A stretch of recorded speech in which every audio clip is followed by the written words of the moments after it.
শ্বশুরবাড়ির ভালোবাসা পেতে কার না ভালো লাগে। আলহামদুলিল্লাহ, আল্লাহর কাছে লাখ লাখ শুকরিয়া। শ্বশুরবাড়ির প্রত্যেকটা মানুষ যে এভাবে আমাকে ভালোবাসবে কখনোই ভাবতে পারিনি। ভালোবাসা দিলে ভালোবাসা পাওয়া যায়, এটা সত্যি কথা। আমিও যেরকম সবাইকে ভালোবাসি, তারা সবাই আমাকে অনেক বেশি ভালোবাসা দিয়েছে। ঈদ বলে কথা, এবারের ঈদে অনেক দিন লম্বা ছুটি পেয়েছে আমার হাজব্যান্ড, আর সেই লম্বা ছুটিটা কাটিয়েছি আমরা শুধু ঘোরাফেরা করে। আর আবার হাজব্যান্ড ছাড়া কোথাও যেতে ইচ্ছেই করে না। তাই তো ভাবলাম যে হাজবেন্ডকে নিয়ে এবার সময়টা কাটাবো ঘুরে ফিরে। সব আত্মীয় স্বজনের কাছে যেতে খুব ইচ্ছে করে, সবাইকে ঘুরে ফিরে দেখব, কিন্তু সবসময় হয়ে ওঠে না। থেকে সময়গুলো কেমন জানি খুব তাড়াতাড়ি চলে যাচ্ছে। চলে আসলাম আমার হাজব্যান্ডের বড় বোনের বাসায়, যে হচ্ছে আমাদের বড় আপা। তো বড় আপা তো আমাদেরকে দেখে অনেক খুশি, আর অনেক কিছু রান্না বান্নার আয়োজন করেছে। আর আমার মেয়ে তো বড় আপার বাসায় যে একটা বিড়াল পেয়ে সে মহা খুশি হয়ে গেছে, যে বিড়াল কখনোই সে পায় না। আমাদের বাসায় তো বিড়াল নেই বললেই চলে। সব কাজ সেরে আপা রাত্রে 11টার দিকে বসে গেছে পিঠা বানাবে বলে। আমাদের হাতে সময়ও কম ছিল, এক রাত্র থাকবো। সন্ধ্যার পর গিয়েছি, রাত্রে খাওয়া দাওয়া শেষে আপা পিঠা বানাতে নেমে গেছে। তো আপাকে বললাম যে আপা এত প্যারা নিচ্ছেন কেন, অন্য বেলা খাবো। কিন্তু ভাই আর বোনের কথা, যে আমার ভাই এটা খুব পছন্দ করে, এটা আমি আমার ভাইকে খাওয়াবো। এরপর তো আর কোনো কথাই থাকে না। আর ওর ফুফুর পাশাপাশি আমার মেয়েও বসে গেছে, ফুপির কাছে পিঠা বানানো শিখছে। এই সময়টা প্রত্যেকটা গ্রামে আগে ঘরে ঘরে তৈরি হতো, এখন কিন্তু একদমই উঠেই গেছে। এখন মানুষরা কষ্ট করতে একদমই রাজি না, তারা হচ্ছে প্যাকেটে সেমাই রান্না করে। শ্বশুরবাড়ির মানুষরা কিন্তু এই সেমাইটা খেয়ে খুবই অভ্যস্ত, তারা কিন্তু এই সেমাইটা খুব ভালোবাসে। তাই তো ভাই ঢাকা থেকে গিয়েছে, আর বড় বোন এটা বানিয়ে খাওয়াবেই। যেহেতু আপা একা একা বানাচ্ছে, সেইখানে আমিও লেগে গেলাম। আমি কতগুলা লতি বানিয়ে দিলাম, যে আপা আপনি কাটেন, আমি লতিগুলা বানিয়ে দিচ্ছি। আপা বারবার না করছিল, কিন্তু আমার এগুলা ভালো লাগে না বসে থাকতে, একজন কাজ করছে আর একজন বসে থাকবো। আর হাজব্যান্ড এই সেমাইটা ভালোবাসে বলে আমিও কিন্তু মাঝে মাঝে এই সেমাইটা করে খাওয়াতে চেষ্টা করি, যেরকমই পারি না কেন। মাশাআল্লাহ, আমার মেয়েও কিন্তু শিখে গেছে লতি বানানো। বাচ্চারা যাই দেখে তাই কিন্তু শেখার চেষ্টা করে। আমার বাসাতেও কিন্তু আমার মেয়ে আমার সাথে সব কাজেই হাতে হাত মেলাতে চেষ্টা করে। অবশেষে দুই বোন মিলে বানিয়ে নিলাম এই যে অনেকগুলা সেমাই। তো সেমাইগুলা এখন যেহেতু রাত্রে এখন আর রান্না করবে না, এখন ফ্রিজেই রেখে দিবে আপা। আর সকাল সকাল আপা উঠে এগুলা অনেক মজা করে রান্না করবে, আর আমরা সবাই খাবো। নিজেদের আত্মীয় স্বজনের বাড়িতে গেলে কিন্তু খুবই ভালো লাগে, একদম জান ছেড়ে দেয় কি খাওয়াবে কি খাওয়াবে।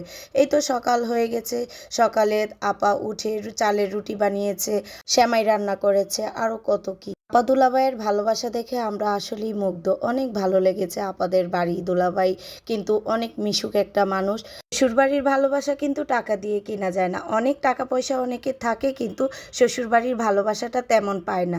এই ভালোবাসাটা পেতেও কিন্তু ভাগ্য লাগে। আসলেই মাশাল্লাহ, আমি একজন ভাগ্যবতী মেয়ে। আপা কিন্তু সারাক্ষণ আমাদেরকে দিচ্ছে আর দিচ্ছে, নিজে কিছুই খাচ্ছিল না, সারাক্ষণই আমাদের পিছনে পিছনে কি খাবো কি খাবো। তো নাস্তা পানি শেষ করে আপা এখানে কফি বানিয়ে নিয়ে আসছে। কফি খেয়ে আমি, আপারা যেহেতু এখানে নতুন একটা ঘর তৈরি করেছে, সেই ঘরটা দেখানোর জন্য আমি বাড়ির সামনে চলে যাচ্ছি। কথায় আছে না, আল্লাহ সবাইকে সব কিছু দেয় না। আপার ঘর বাড়ি সব কিছুই আছে, কত বড় একটা বাড়ি তাই না, কিন্তু মানুষ নেই, থাকার মতো মানুষ নেই, দুঃখ লাগে। এই যে আশেপাশে যেই বাড়িগুলা দেখছেন, এই সবগুলাই কিন্তু দুলাভাইয়ের ভাইদের বাড়ি। অনেকটা দূর পর্যন্ত ভাই আছে। আর এটা হচ্ছে আপাদের নতুন একটা ঘর, সেই ঘরটাও কিন্তু অনেক সুন্দর। যেহেতু আপাদের কেউ নেই, থাকার মতো মানুষ নেই, আপা আর দুলাভাই দুইজন এটা রুম নিয়ে এই ঘরটা তৈরি করেছে, অনেক সুন্দর। আমার তো দেখেই পছন্দ হয়েছে, আসলেই দুলাভাইয়ের রুচি আছে। মানে প্রত্যেকটা কাজেই কিন্তু দুলাভাইয়ের পছন্দ মতো করেছে। এই কি, মানুষ না থাকলে কিন্তু কোনো কিছু করতে ইচ্ছে করে না, তারপরও কিন্তু দুলাভাই মাশাআল্লাহ অনেক সুন্দর করে তৈরি করেছেন। এদের হাতে তেমন কোনো সময় ছিল না, তাই আমরা একদিন থেকেই চলে আসছি, না হয় কিন্তু আমরা আরো 1-2 দিন থেকে আসতাম। আর ঈদে যাওয়ার পর প্রচুর গরম ছিল বাড়িতে, জানি না কোথায় কোথায় গরম ছিল, কিন্তু আমাদের এলাকায় প্রচুর গরম ছিল, শুধু শরীর জ্বালা করছিল। আর সেই গরমের মধ্যেই কিন্তু আমরা আপাদের বাড়িতে বাড়িতে গিয়েছিলাম, একদিন থেকেই কিন্তু চলে আসছি। আবার 2টা রুমের মধ্যে বারান্দার এক পাশে একটা রান্নাঘরও ছিল ছোট করে, খুবই সুন্দর হয়েছে। এটা কিন্তু একদম গ্রামে না, একদম শহরের পাশেই আমাদের নেত্রকোনা জেলায় এই বাড়িটা তৈরি। যেহেতু দুলাভাইরা এখানে স্থানীয়, ছোট থেকেই বড় হয়েছে, এটাই দুলাভাইদের গ্রামের বাড়ি, তাই তো আমি সব কিছু একটু ঘুরে ঘুরে দেখাচ্ছি। আর এখানে প্রচুর কাঁঠাল ছিল, এই পুকুর পাড়ে কিন্তু অনেক কাঁঠাল গাছ ছিল, প্রত্যেকটা গাছে কিন্তু কাঁঠাল পেকে পেকে রয়েছে। এই যে আমি একটা কাঁঠাল ধরতেই দেখি কাঁঠালটা পাখি খেয়ে ফেলেছে। তো আপাকে বললাম যে আপা কাঁঠাল তো পেকে আছে, বলল যে মানুষ নেই খাওয়ার মতো, আশেপাশে মানুষগুলা কিন্তু এগুলা নিয়ে যায়, খেয়ে নেয়।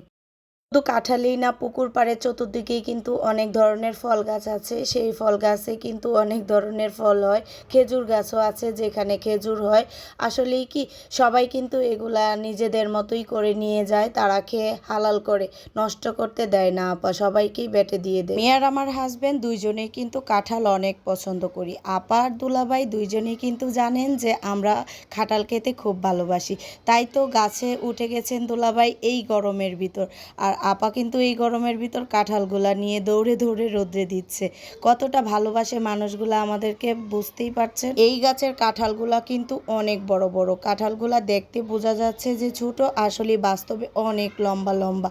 আর এই গরমের ভিতর কিন্তু সব কাঁঠাল পেকে যাচ্ছে।